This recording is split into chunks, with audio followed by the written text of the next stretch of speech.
O colectivo Ecoloxistas en Acción presentou esta mañá o seu informe anual de bandeiras negras.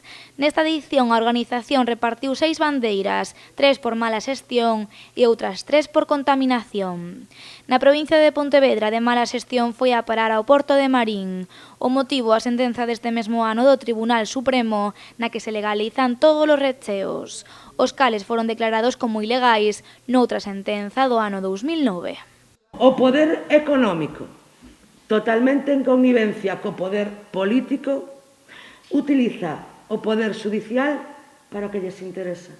Dicer, que alguén me explique a min, eu solo pregunto, que foi o que se declarou ilegal no ano 2009?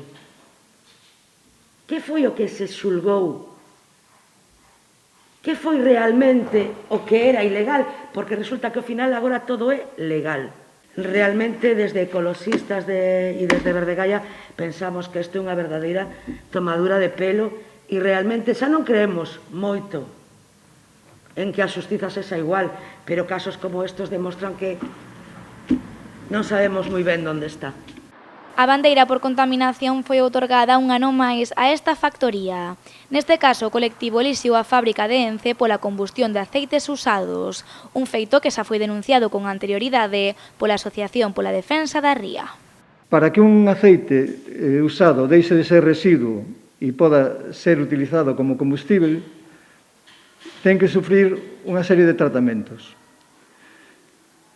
E distínguense dous tipos de aceites. Dunha banda, o que se chama aceites pretratados e de outra, aceites procesados.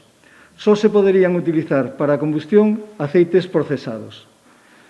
De acordo coa información que nos pasan todas as empresas fornecedoras, ningunha delas vende aceites procesados a Ence. Son todos aceites pretratados. O presidente da Asociación pola Defensa da Ría asegurou que Ence adquire anualmente 18.000 toneladas de aceites usados, un material que pode ocasionar graves consecuencias.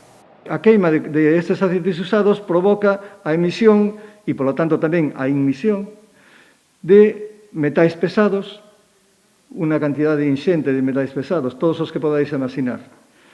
PCBs, moitos outros produtos que moitos deles están caracterizados como canceríxenos.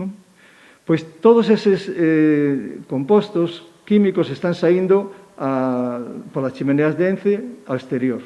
As 4 bandeiras restantes outorgadas esta mañá por este colectivo foron a parar as praias das Delicias e de Lires na Coruña, a Mariña Lucense e a factoría de Alcoa.